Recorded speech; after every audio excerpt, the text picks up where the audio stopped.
to all of you to this webinar. Just one second. Okay, here is the slide.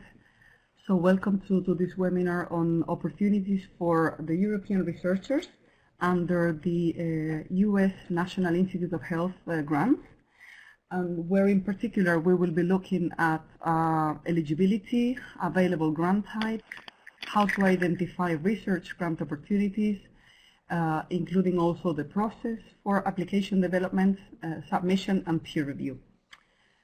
But before we start, I would like to say a few words about the Health NCP Network, which is actually the project or the European action in which, thanks to which this webinar is taking place.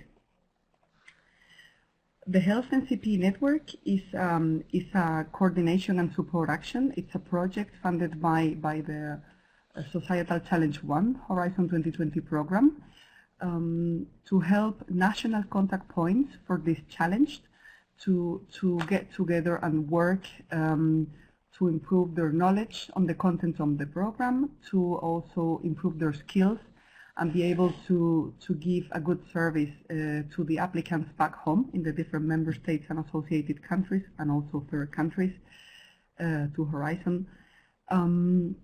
And then we hope that in the end all this effort will redound in the funding of better health research projects. We have been running for 4 years already, and we're going to be running still one more until the end of next year.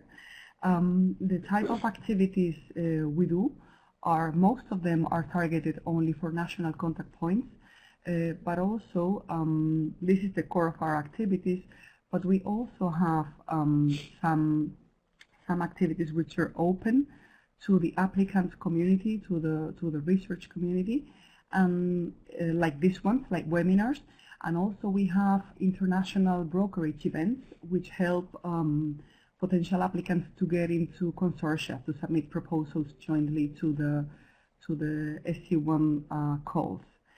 By the way, I would like to announce that we are having our next brokerage event on the 4th of July, and it will take place in Brussels. It will take place the day after the Commission organizes their info day on the call of 2020.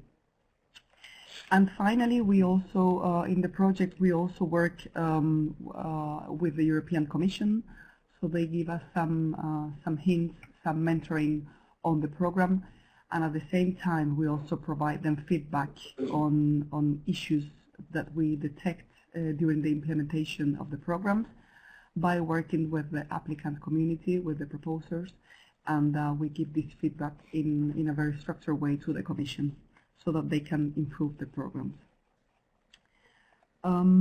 This is our website. We have announcements of different types of health-related events and calls for funding opportunities. This is a view of what you can see on our website, so I invite you all to check it regularly. And then we also have our channels on Twitter where we inform about our different activities, and also other health-related issues like opening of calls or celebration of conferences, etc. And on the YouTube channel, we also have our webinars, past webinars recorded. So I invite you all to go to this website and visit it. And now, back to today's topic, we will have two speakers and who will be talking about, one of our speakers, our first speakers, will be talking about the US and the EU implementing arrangements to facilitate cooperation between the US and the EU researchers. And our second speaker will be talking about the different types of opportunities and everything related to the grant applications for the NIH. I would like to introduce the first speaker. Her name is Vicky Limaye. She's sitting here with me in Brussels in my office. She is the US Department of State's Head of Unit for Energy, for Environment, for Science, Technology, and Health at the U.S. Mission to the European Union in Brussels. She joined the State Department in 2002, and she served before in Costa Rica, in Egypt, in Washington, in New Delhi, and Barbados prior to moving to Brussels in 2017. She's an economist by training, and she holds a master's degree from the London School of Economics. I will also take the opportunity, before I give the floor to Vicky, to tell you a little bit of our second speaker, who is Dr. Peter Jackson, who is in the U.S., who is here with us.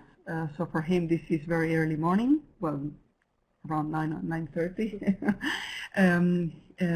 Dr. Jackson has over 25 years of experience in peer review activities at the Scientific Review Program of the National Institute of Allergy and Infectious Diseases of the U.S. National Institutes of Health.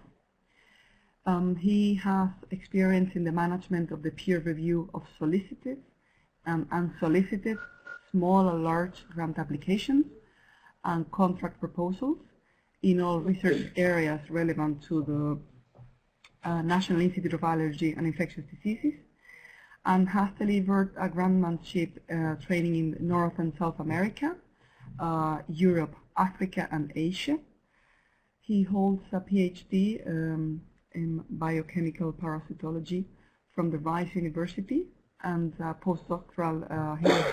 postdoctoral experience at the University of Massachusetts and the Walter Reed Army Institute of Research.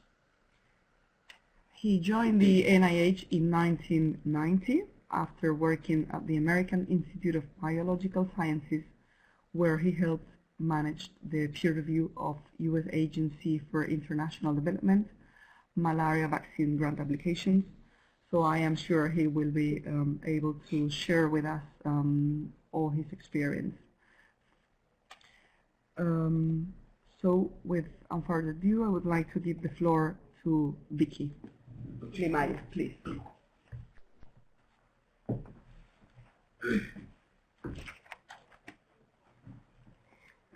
Good afternoon, everybody. Thank you so much for taking the time to join us. As Marta mentioned, I'm charged with fostering international science cooperation between the U.S. and EU countries. And just want to emphasize that the United States and Europe constitute the world's most significant and long-standing science and research partnerships, and the U.S. government is certainly committed to strengthening that relationship. We really see the transatlantic research economy dominating the international landscape. One of the figures I have is it's more than $800 billion annually in combined R&D expenditure by the private sector. So because of that, in 2016, our governments came together and we negotiated what we call an implementing arrangement, and this is under our joint science and technology agreement with the EU.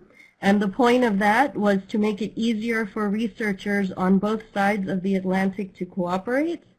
So based on this implementing arrangement, any project collaborator who wishes to cooperate with a U.S. scientist should be able to invoke the implementing arrangement. And this is especially useful for cases where a U.S. scientist will not receive funding under the EU program. So a case where you just want to collaborate, maybe share information, something like that. So this tool has helped simplify U.S. participation in Horizon 2020 funded research.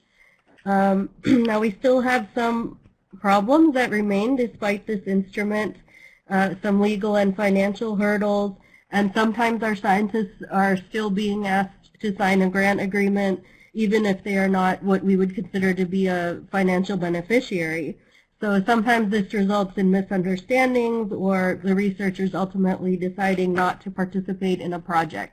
So again, I think we've displayed here the implementing arrangement, and you can get that by link. It's a tool that you can use. And I just want to emphasize that the United States is very open, again, to the EU and EU researchers. Just a few numbers for you. In 2017, our energy department hosted 15,000 researchers in its lab from across the EU. The National Science Foundation facilitated 1,000 partnerships, and NIH, which you all care about deeply, had 3,000 grants and 1,000 postdocs from Europe in 2017. I don't think those numbers are unfortunately trending the same way as far as it goes from the EU and third country cooperation. The number has actually declined since FP7, so we're working with the Commission as a government to address these issues and hopefully simplify before Horizon Europe is adopted. Again, we want to continue to enjoy our cooperation. And of particular interest to all of you, I think NIH offers some great opportunities, as the numbers I just mentioned show, but there's room for improvement there. EU countries are still not the NIH's biggest partner by any means, so I really hope you will take on board everything my colleague has to say, and I will turn the floor over to him now. Thank you.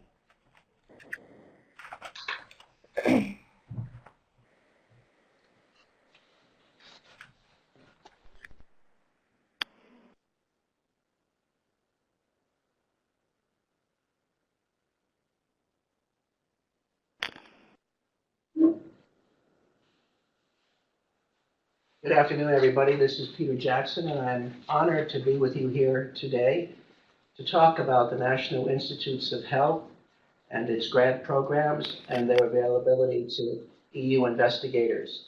It's my hope that the Horizon Project is strengthened through the types of collaborations that can be established between the EU scientists and the United States, and I hope this webinar will provide you information to make that possible. Can everybody hear me? I know we have lots of people online, but if there are any problems with my volume, please let me know so that your very valuable time that you're taking up to listen to me is not wasted. So I have been at the National Institutes of Health for some time, as you've heard, and my webinar is going to cover a lot of topics. I'm not going to be able to do anything more today and touch on major topics at the very highest level, but I have provided many links, all of which should work in this file, and you will be able to download it and take advantage of it, and I hope that you do. The topics that I am going to talk about are: what is the NIH? What is its research support enterprise? How does it support international research? What types of grants can you apply for? How do you find them? Who are your contacts? How do you apply? How are you going to get peer reviewed? And what happens after the review? And other important issues such as human, animal subjects, biohazards, etc. And I have a lot of resources. And then I hope we have some time for questions and answers. So I'm not going to spend an awful lot of time on every slide. I'm going to touch on the high points. The mission of the National Institutes of Health is to seek fundamental knowledge about the nature and behavior of living systems and to apply that knowledge to enhance life, lengthen life, and reduce illness, burdens, and disability. Most of this activity is done through research grants from extramural scientists, and the NIH is basically the Ministry of Health for the country. We are part of Health and Human Services, which is a multi-component enterprise. And within the National Institutes of Health, we have 27 institutes and centers, most with grant-making authority, and they focus on body systems and diseases. For example, the National Eye Institute or the Heart, Lung, and Blood Institute. My institute is at the top circle, National Institute of Allergy and Infectious Diseases, and another center at the NIH that's important for international work is the Fogarty International Center. Each institute or center, and the acronym is IC, has different missions, different priorities, different budgets, different funding strategies, and different acronyms. So it's very important that you understand the various institutes and centers and how you can apply for funds based on their programs. The 2019 budget is $39 billion for the NIH, and the amounts for some of the institutes, including NIAID, which is my institute, are there.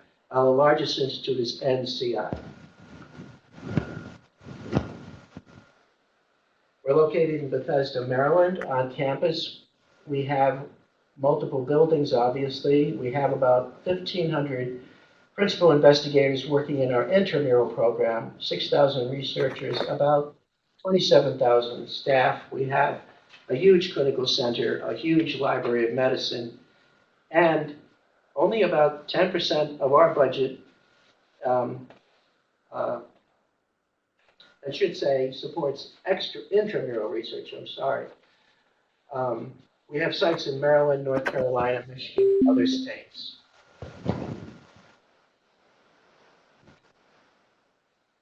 So about 80% of our budget, which you saw was multiple billions, is actually going out into the world on grants and contracts. We get about 80,000 grant applications per year. We fund about 50,000, and most of those funds go to higher educational sites, research institutes, etc. We fund in over 100 nations, 4,000 institutions, about 300,000 people. This is not an accurate picture of the NIH. We are not the omnipotent research enterprise in the country. We actually extend extramurally quite extensively, and I'm going to talk about how you can take advantage of that.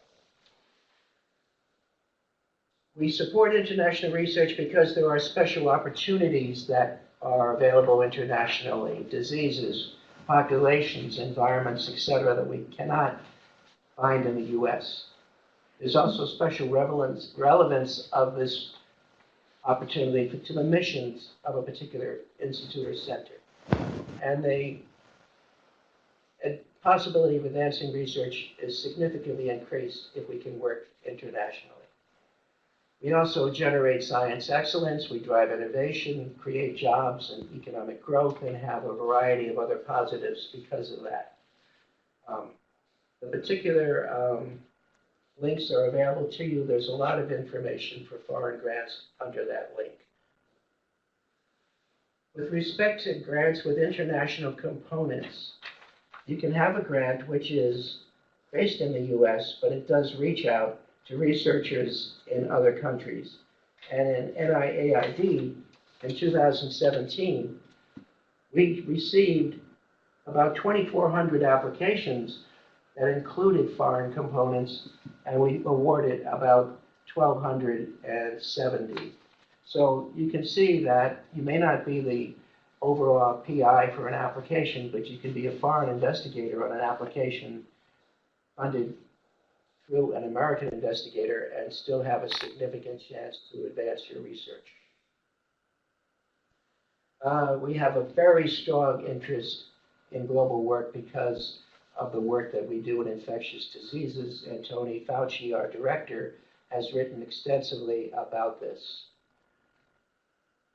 We have a vision for global research. We want opportunities. We want to share priorities. We develop capacity. We want to support domestic grantees to learn how to work internationally, and we want to engage partners with governments, companies, and non-government organizations all around the world. In 2017, about 10% of our budget was international. This is the NIAID budget total. About 10% is about the average for what we're funding internationally in recent years. And another graph, we can see the pie graph here for areas of the world where we were conducting research and the particular areas of research that were heavily supported in that year. And the total amount for that year for international was about $580 million. Another component of the NIH that has a large international presence is the Fogarty International Center, and they are dedicated to advance our mission by supporting global research. They have collaborations in many parts of the world. They have officers who are in charge with certain regions, and you can find them on the website. They advance global health mostly in low and middle income developing countries.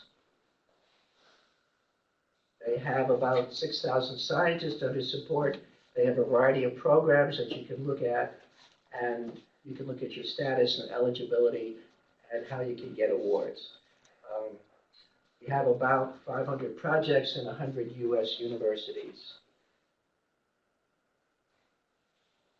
The Office of Global Research, where I am currently on detail, is led by Jim Megan, and their activities are to help the NIH and the NIAID and in supporting collaborative international research programs. And they have a variety of functions that you can read here. They have program officers, again, who are in charge of certain regions, and they facilitate these particular programs. Jim Megan was recently in Europe on a U.S. Embassy Science Fellowship talking about the variety of NIH activities. And it's because of his help that I'm giving this webinar today. And the contacts are available through the link given to you there. Perhaps for the scientists listening today, the most important contact is Joelle Dominique, who has the task of maintaining oversight over programs. And you see the countries that she's in charge of and the types of programs that she is quite familiar with. And she is contactable, of course. So, there's a data system that the NIH uses called Reporter. It's a very powerful, searchable system where anybody in the world can identify what is currently supported by the NIH. You will be able to learn an awful lot about these programs. You will learn the investigators, how much money they've got, where they're located, who their contacts are, their publications, the name of the project, the numerical descriptor, and the abstract for it, etc.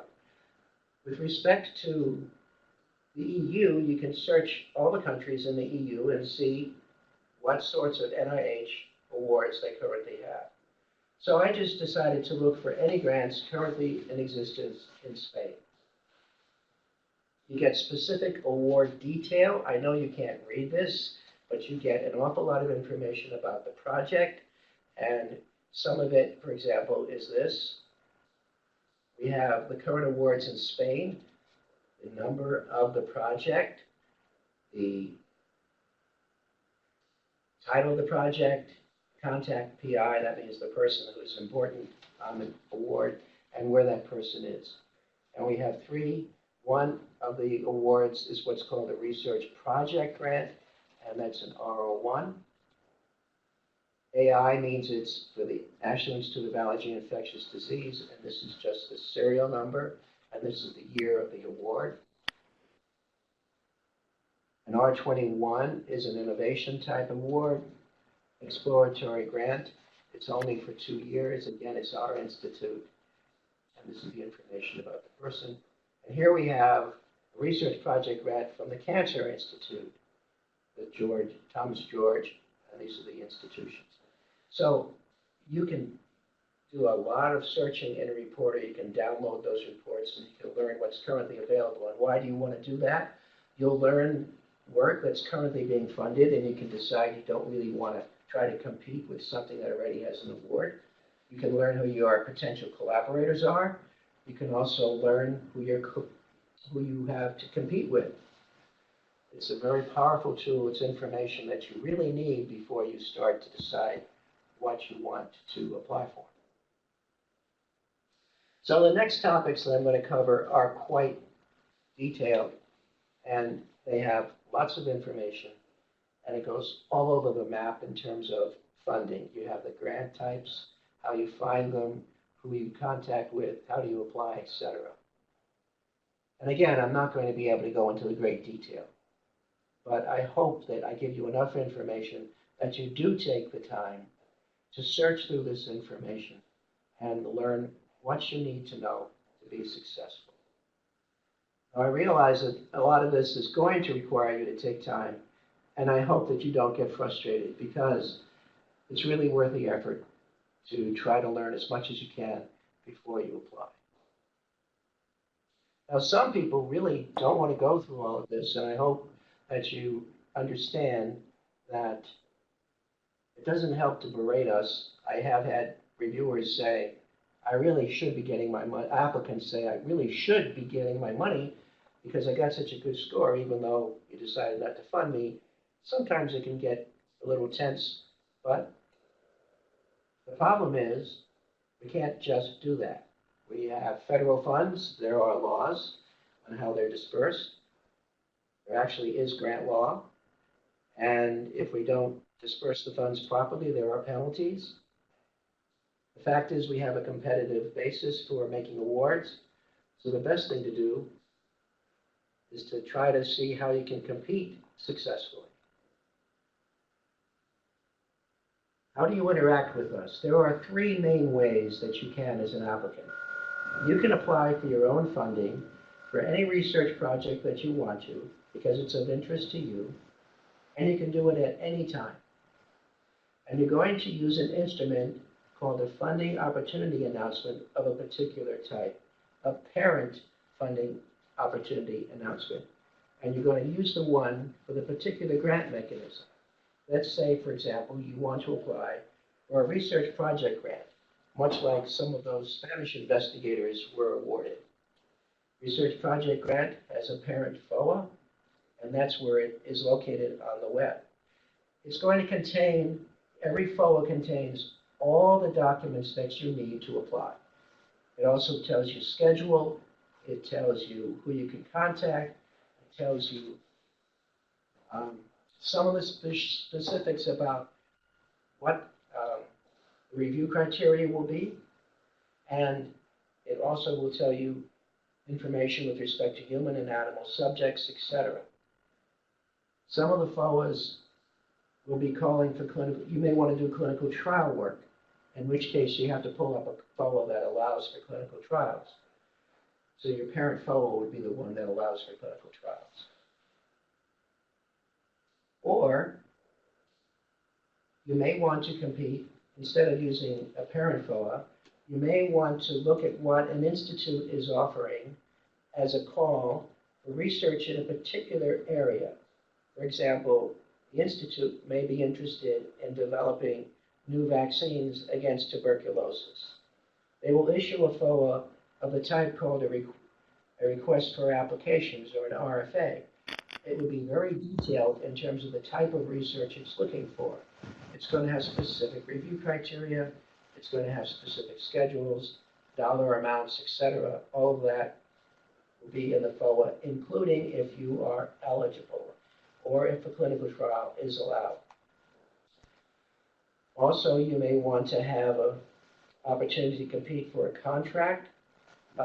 Not many contracts are let internationally, but you might be able to find some with respect to a European or a non-US investigator.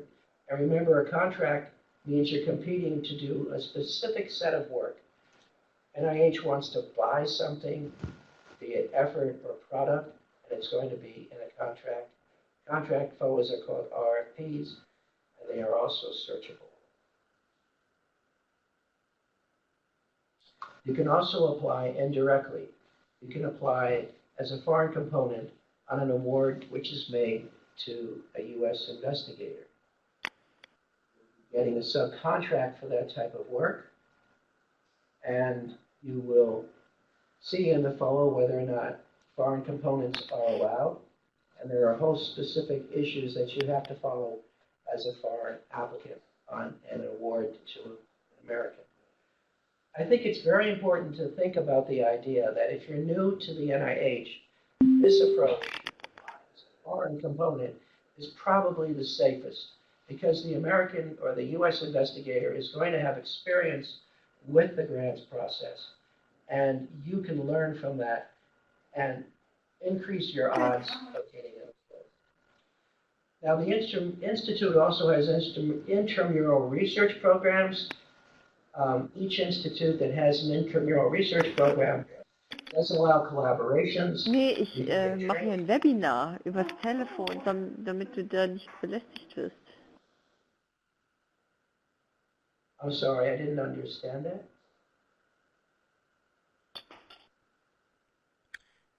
Sorry, someone is participating and did not mute their speaker's feed. Don't worry, just continue.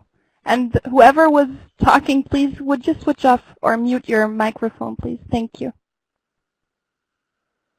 So there are ways to interact with the scientists who are in an NIH lab, an intramural lab, and you can learn about that as well.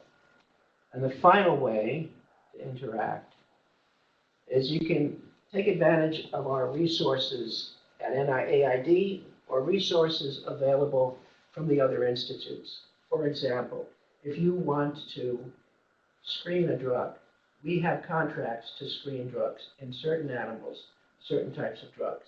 If you need tissues of certain types, NCI can provide tissues for you.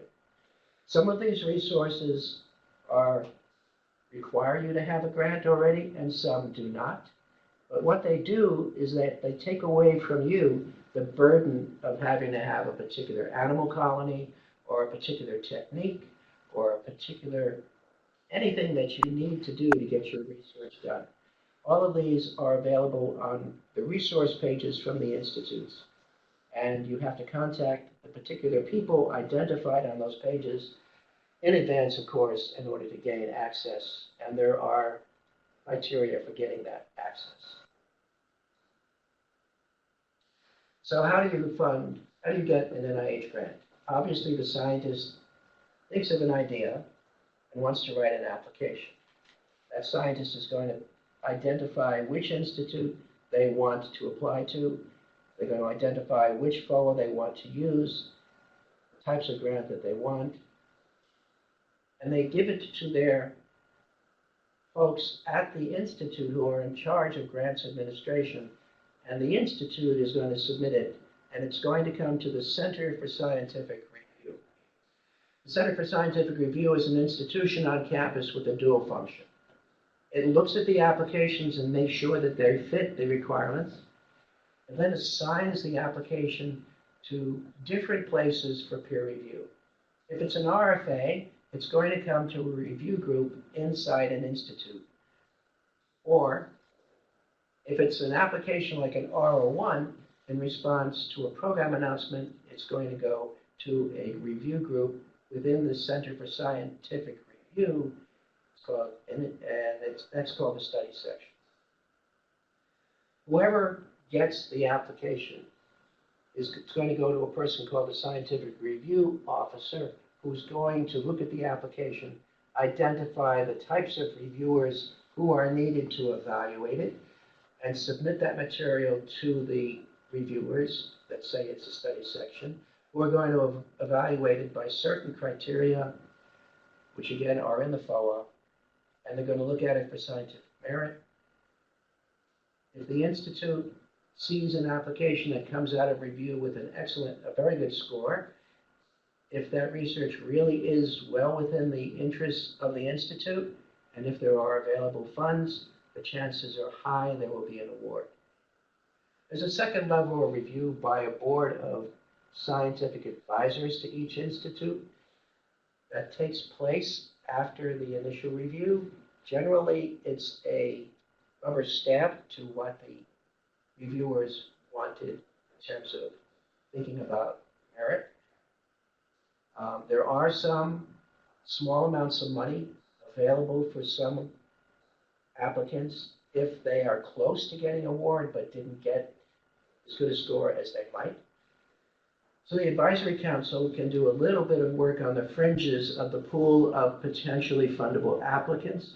After the advisory council decides on that and all the other applications that it has to look at en masse, the institute director makes the final funding decision. Funds are given to the Institute by specific means, and then the research is performed.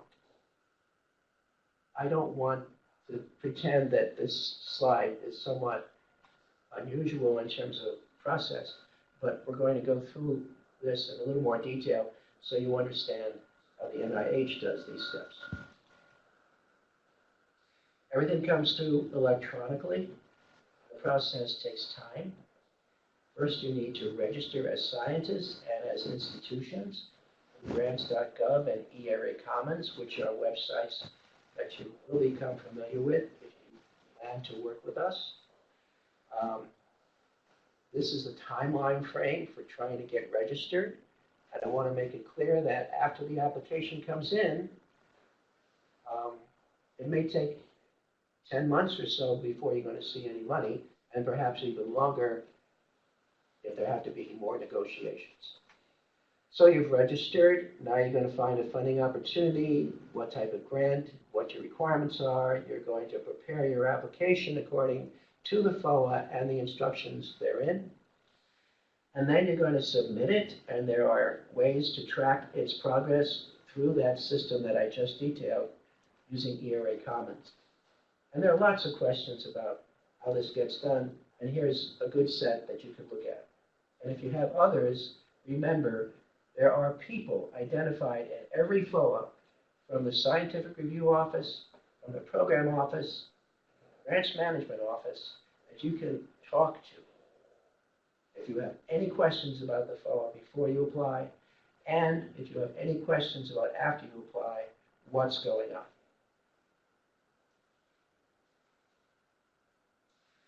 And a very, very, very important website for you is about grants at the Office of Extramural Research.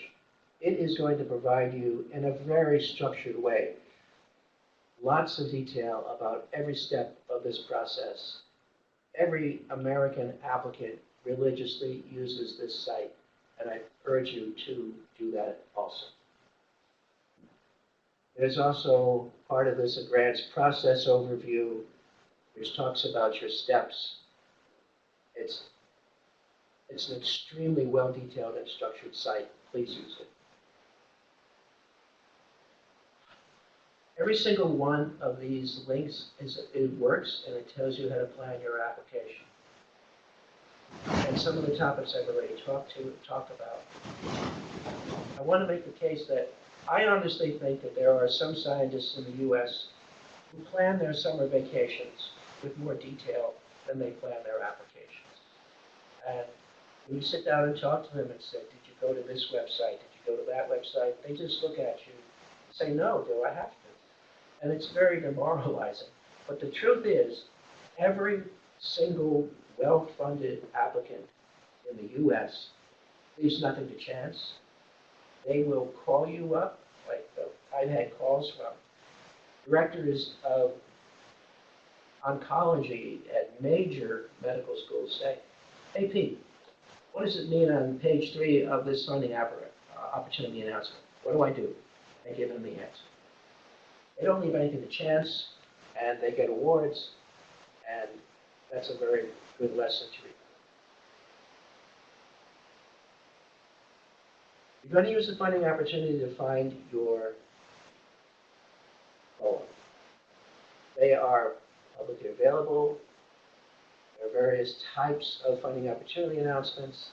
Each FOA has a unique name and number. There are detailed documents. There's an annotated FOA available which goes through every single part. You're going to learn about your eligibility and all the other requirements to apply. But there's a very important caveat. They change over time.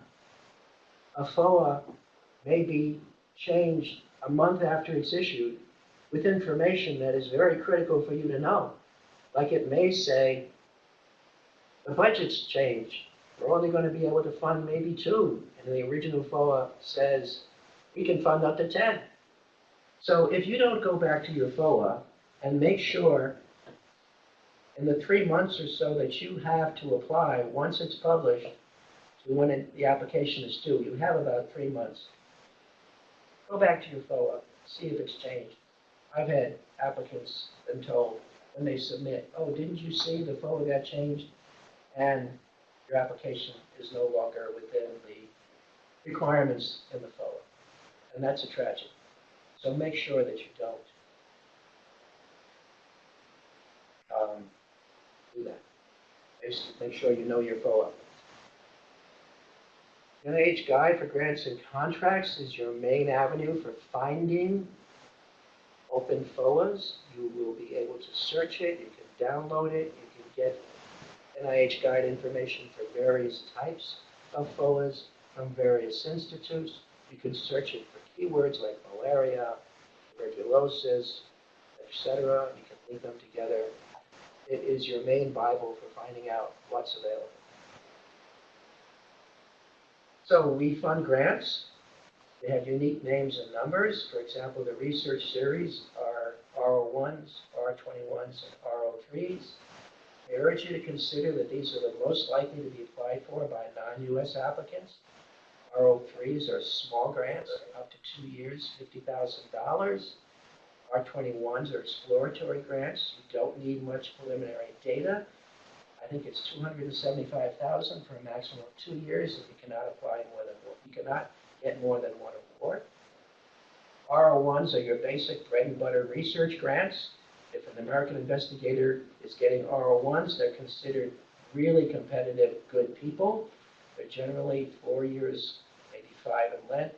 Their budget is not necessarily capped, but the way the budget is put together is different. If a foreign investigator puts together an R01 budget, it has to come in as a full, complete budget. The same for any other application of the NIH. Foreign applicants have to have a complete budget. So that's a brief overview of what those are, and you can look at them here in more detail. The point here is you have a variety of different awards. Usually the R series are for foreign investigators. There are specialized K99 awards where a foreign PI, a non-US PI can apply, but it can only be submitted by an American institution. These are specialized individual awards to fund that particular person. So there's another avenue. If you are a non-US scientist working in a US institution, there's another way to get money. Multi-project grants, like a PO1, are less likely for non-US applicants, although you can get on a multi-project grant as a foreign component.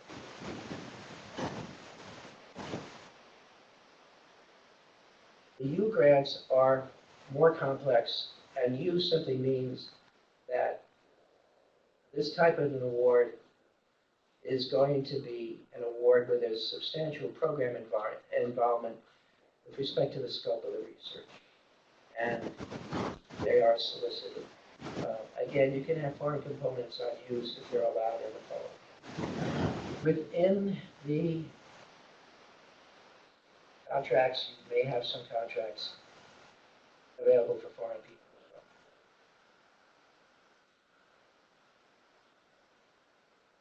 So this is just a summary of what I just said already to make it a little bit easier to understand in a tabular way. Again, you're going to use NIH report to find out research that's been funded.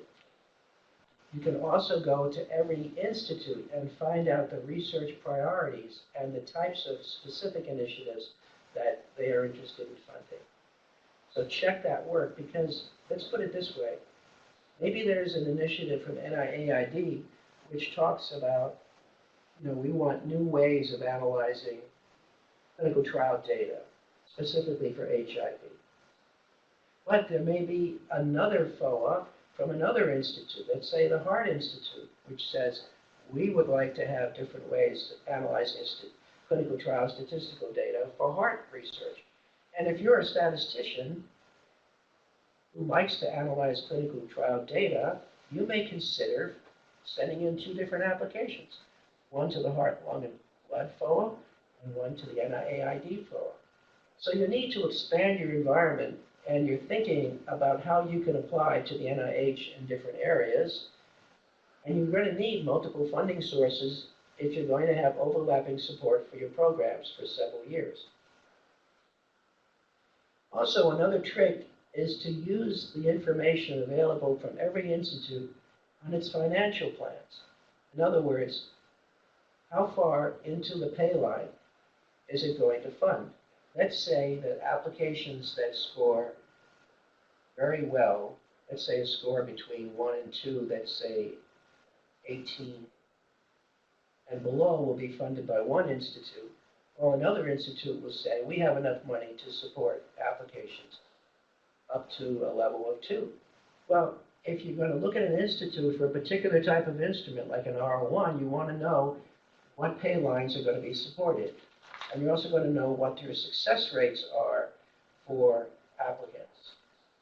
You also can see that new applicants and early stage applicants, which are two types of researchers, are going to have more types of opportunities to get an award because the pay lines to fund them are easier based on their new investigator status. So you may want to look at those rates as well. They're published by each institute, and say to yourself, I'm a new person, I might get more success if I went to that institute to apply. Another way to identify research that is coming up as a potential FOA is to go to the sites that publish their concepts. All the institutes do that. They all have sites for their concepts.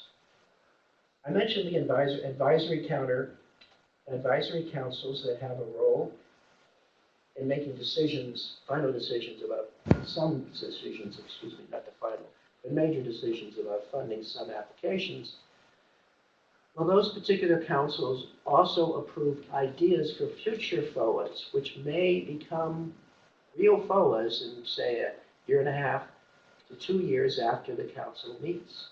You can go to the web page for concepts for that particular institute and find out, for example, we're planning a FOA that's going to look at, let's say, new diagnostics for flaviviruses. And you can contact the individual who's on that particular concept and track over several months the progression of the concept. Meantime, you are accumulating data and a research team so that when the FOA is finally published and you only have 3 months to apply, you've actually had about a year and a half of time to put together a really competitive application based around the specific requirements in that FOA. A lot of investigators never use this technique. It's perfectly legal. As a matter of fact, it's encouraged because it actually helps to get more competitive applications. Another thing you can do is look at congressional earmarks. Keep an eye open for what's being funded by our government. For example, we recently got $2 billion increase to our budget specifically for these areas of research. I can tell you right now that the institutes that fund Alzheimer's research are going crazy with applications because there's $425 million of new money for research on these dementias. Cancer moonshot and precision medicine study also have increases. This is what we call new money. And I can tell you it's like putting a red flag in front of a bull when you tell applicants there's new money, because everybody goes after it. We also have increased money for these particular issues, AMR and flu vaccines, and again, the applicants respond accordingly.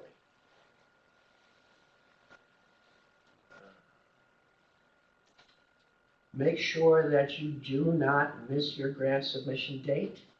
It's all going to be in the FOA. Make sure you know everything that's got to get done and when before you apply. There are very few reasons why a late application will be accepted, and there's a new notice about late application acceptance policy, and it's here. I should mention, notices are published in the NIH guide. Notices provide policy changes.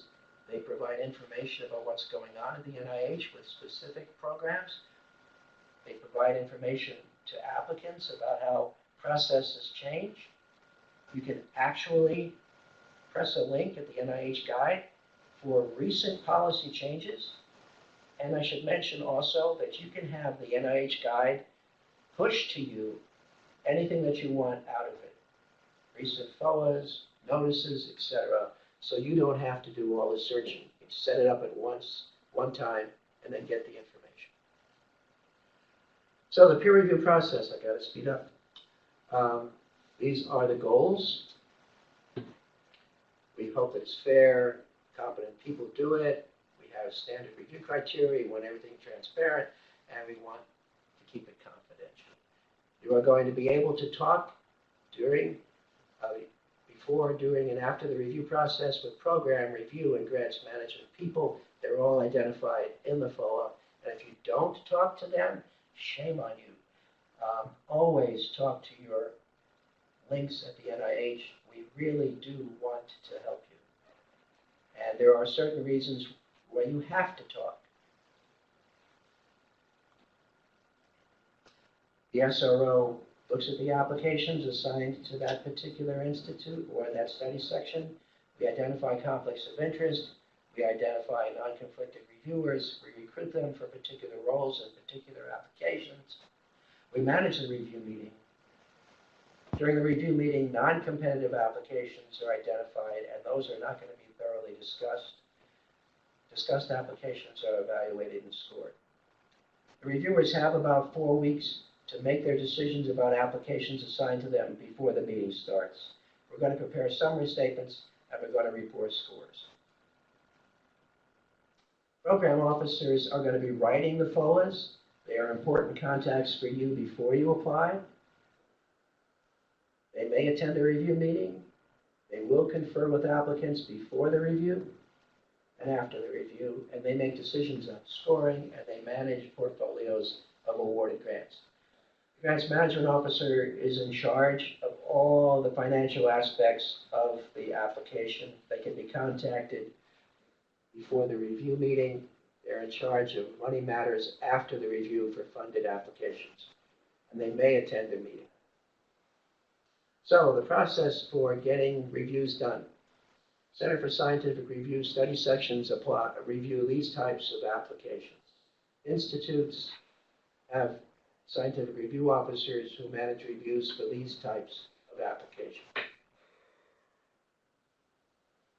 Reviewers are senior, experienced, have broad breadth, are impartial. We want to get women and minority scientists. We use diverse experts. Usually we have a minimum of 3 people on an application.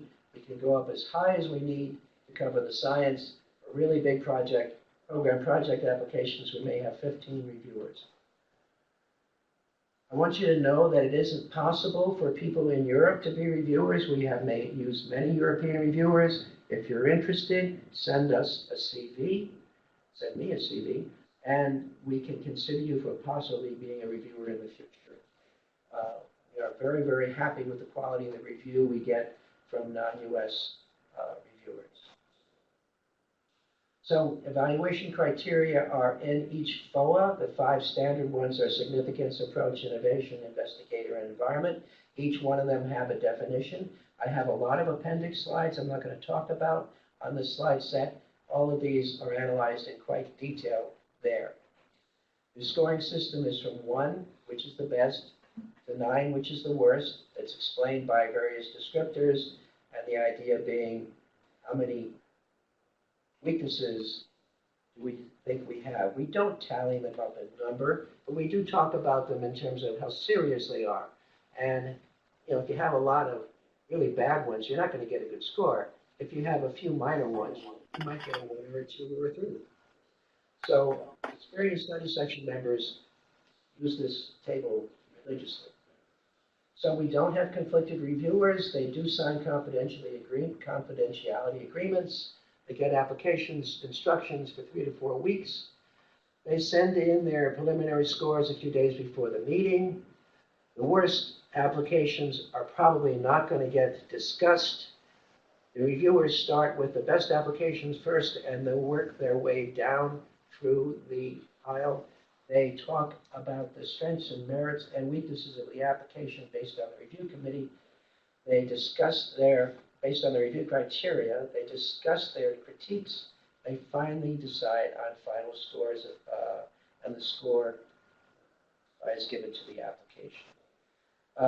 The assigned reviewers openly identify their score. The unassigned reviewers who take part in the scoring don't have to talk about what their scores are. They score on private.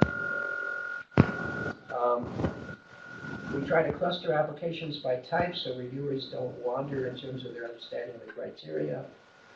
And this is a little talk about what we do for the early investigators, early stage, and new investigators. Final scores are from 10 to 90. They are percentiled against all the other applications in the study section for the prior 12 months in an attempt to try to normalize the process. You can look up what percentiling means in the literature I provided. We meet by face-to-face or teleconference, and we also have a text-based process for doing reviews. Here again are the core criteria and even more information about that. The final score is going to be called an overall impact score. It's going to take into consideration the scores for those 5 criteria that are given, and we're going to put it all together with the idea is, based on those scores and our discussions, what's the assignment for the project to exert a sustained, powerful influence on the research field? Considering all those criteria. Remember, your project should be able to demonstrate moving the ball forward in that field. Not just doing me-too research or tiny incremental steps, but really and truly advancing the field. We also have reviewers talk about human subjects, women, minorities, children, vertebrate animals, etc. These can affect the overall final score. Remember, there's brand new guidance on human subjects research. There's a lot of new information on clinical trial inclusion and clinical trial applications. And of course, there's an awful lot of information on how to use animals in research. We also have reviewers look at budget and period of support. Is there enough effort? Is the budget too high? But this doesn't affect the score. Also, select agent doesn't affect the score. Foreign organization doesn't affect the score, but reviewers will say, for example, all they want to do is clone the gene in Paris. It can also be done in the U.S. The program officer should consider that as something about whether or not that's an enthusiasm. They have enthusiasm for that. On the other hand, you know, if you can only do research on a particular type of malaria in a particular country, there's a highly useful reason for funding that application in this form. They also talk about these other issues, but they don't affect the score. You get a critique if it's a discussed application.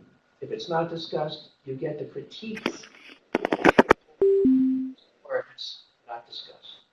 And there is an overall impact from each reviewer that discusses their thinking about the overall score that they gave. So I mentioned before, the first level review is by a study section, the second level is by council, and then the final decision is going to be made by the institute director. There's an awful lot of information about review meetings at those 2 websites. And after the review, there's a whole lot of post-review activities if you are going to get an award. And if you're not going to get an award, there are lots of ways to go with your application so that potentially you can get funded. The important question is, how full are your brains? I expect they're pretty full. So I hope that you can take this information to heart and use it effectively. Let's stay in touch. Here's my email address. And I have provided an awful lot of information in the next bunch of appendix slides. But I wanted to make a point here that's really important for people. Appendix slides don't seem to be showing. I need to show it again. I may have to provide the appendix slides to the folks in Europe. Again, I don't know why they're not showing. Maybe because I'm just finishing my webinar. Anyway, I wanted to make the point. One of my appendix slides has dictionaries of the acronyms and other terms that NIH uses so that you're not totally confused. Thank you very much for your time, and I can see on the list we have a lot of questions. I don't know if we have enough time. Thank you. Okay. Thank you very much, Pete, for this great and interesting presentation. And yeah, like you saw, we have a lot of questions. We have about 15 minutes now to go through them.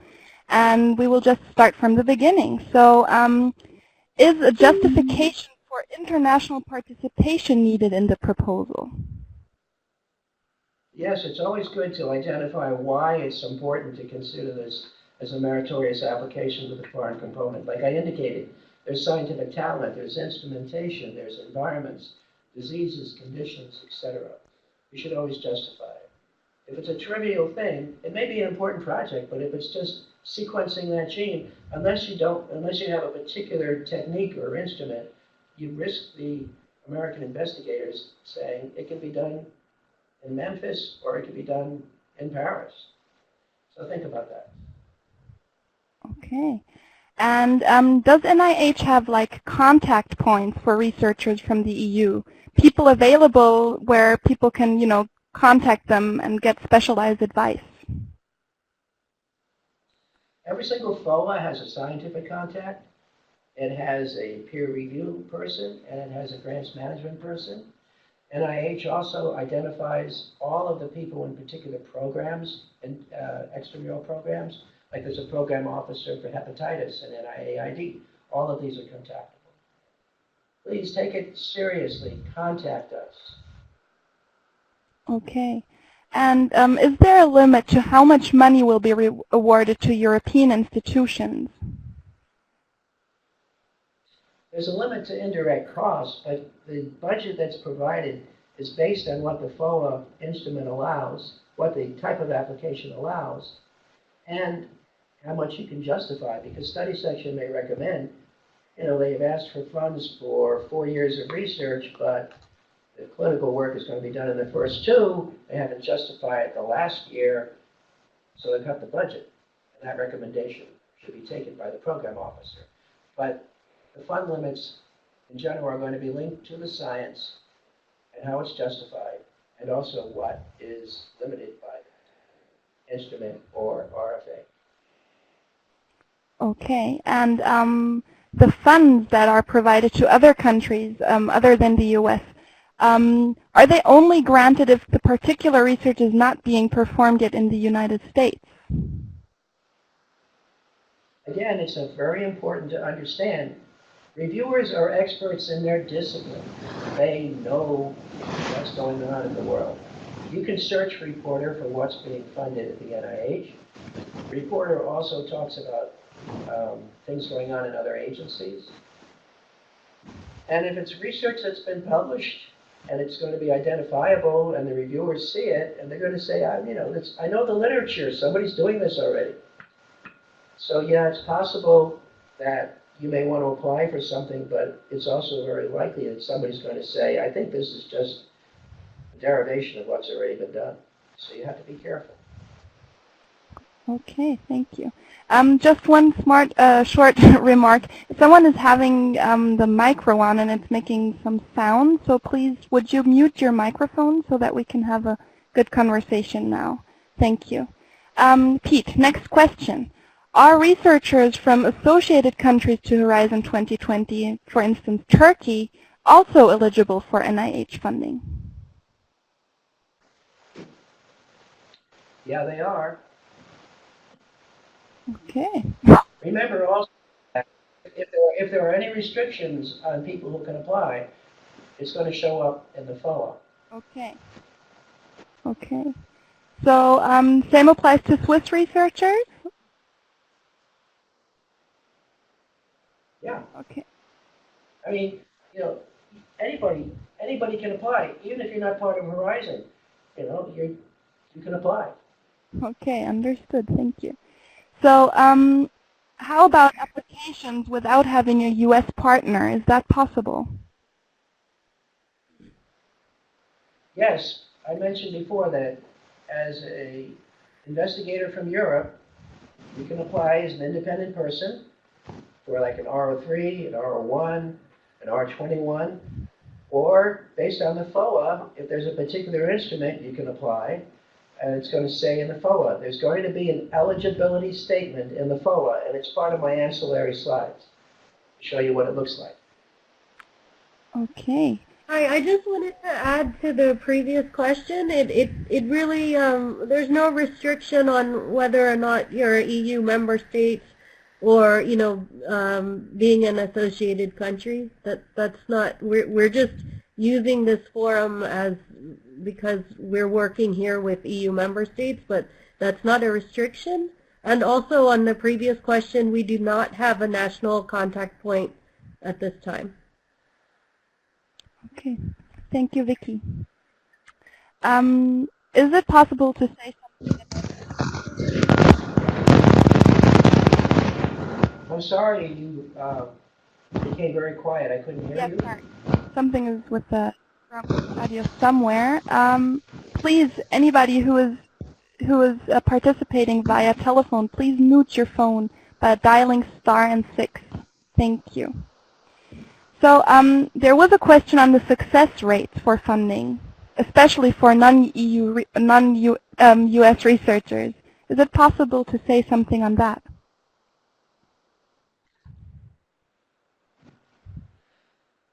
The success rates are published. You can check for every single institute.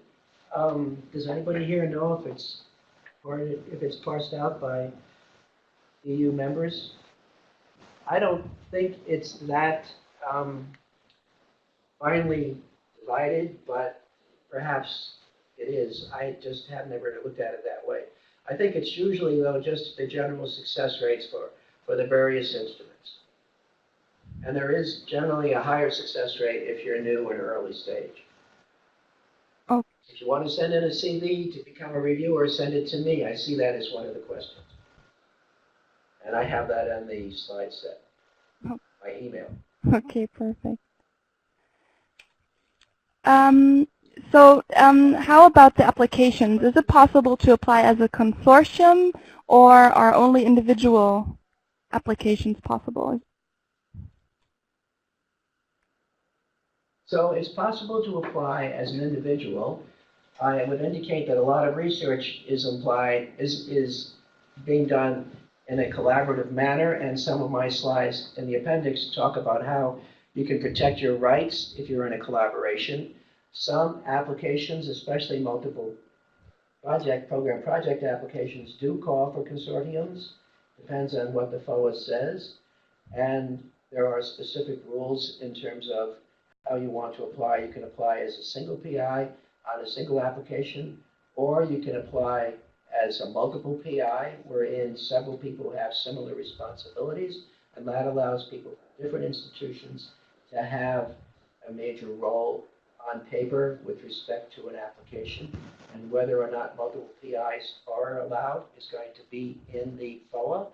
And there are actually consortium applications which can be searched for in the NIH guide. So there are lots of ways to apply it, and some FOAs basically do call for consortiums. We have lots of programs that have been going on that involve investigators in various ways in scores of countries, but they're all working in one particular program. Okay. There was also a remark by one of the participants who said that the NIH guidelines apparently do not fit the European law. So is there some way to solve this issue? I'm going to leave that to the NIH and EU negotiators, way above my pay grade. I'd like to make the point that on some applications, especially the bigger ones, when we do a conflict of interest verification for potential reviewers, we provide them a list of all the people who have major roles in the application. And it may occur that we have 300 or 400 names. So, yeah, applications can get very complex with people from many institutions. Okay. There is also a question if you could give figures for numbers of applications to NIAID led by non-US institutions and the success rate of non-US led proposals.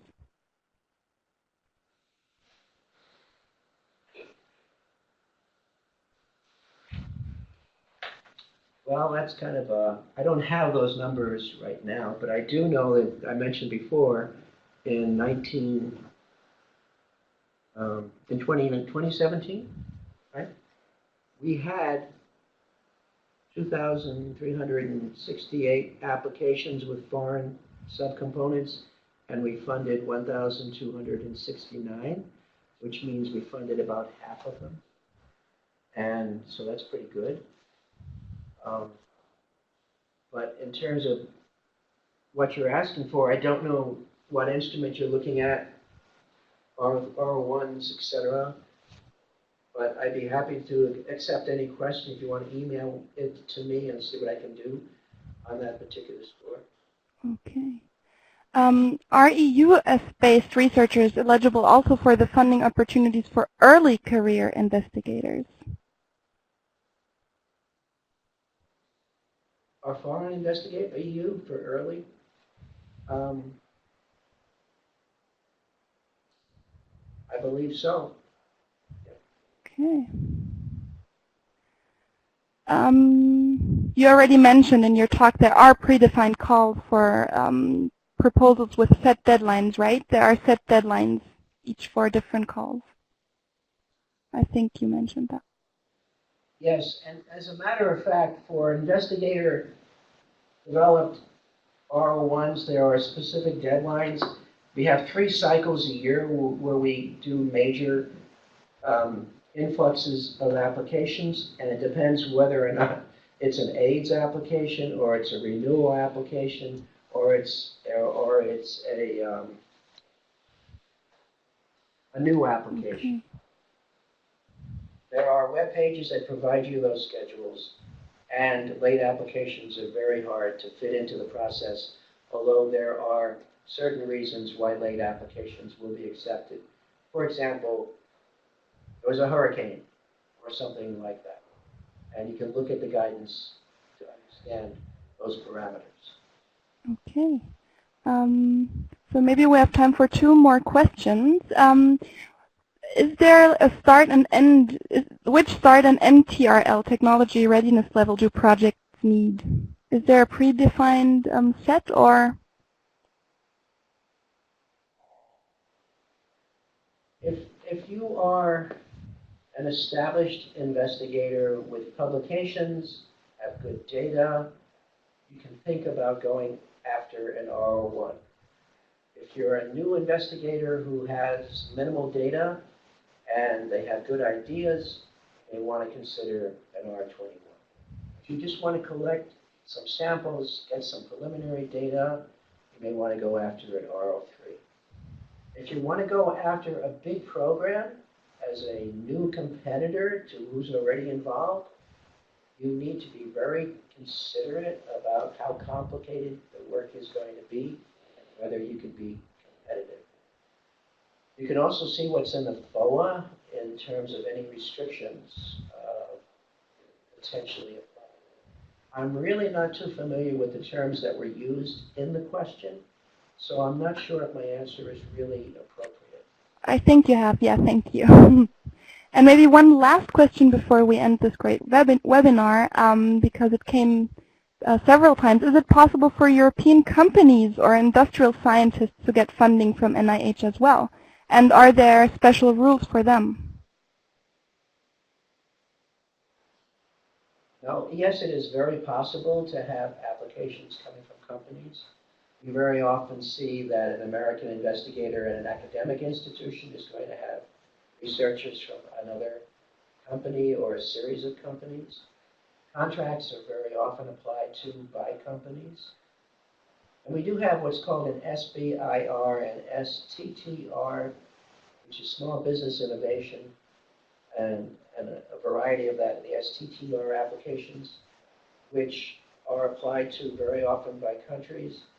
I'm not familiar very much about whether or not we're getting those foreign. I'm not even sure if foreign applications can be accepted, although some research may be done overseas or some testing of products may have to be done overseas. The nice thing about the SBIR and STTR series of applications is that there's a huge amount of money available for them, there are lots of topics. Basically, our research in developing products and techniques to advance what basic research has shown as research avenues that can be translated to help human health. Okay. And it might take some work. I can easily look and see if the SBIRs and STTRs are available to foreign applicants. I'll let you know. Okay, so I think time is up now. It's 4:45 here in Germany or in Europe, say. Pete, thank you very much for this great presentation. You see there were many, many more questions. I'm sorry to all of them, yeah, whose questions I could not ask or we could not answer now. Maybe time for another webinar then, it seems. Okay. Well, I'd be very happy to participate in the future on any topic that is of merit and value to your research. Okay. So thank you, Pete. Thanks, Vicky and Marta, for participating all. Thank you for being here. Don't forget to participate in the survey in the end now. Yeah, and see you all online next time to the next webinar. Thank you very much. Thank you very much. Bye-bye. Thank you. Bye, Pete. Thank you. Bye. Bye-bye. Thank you.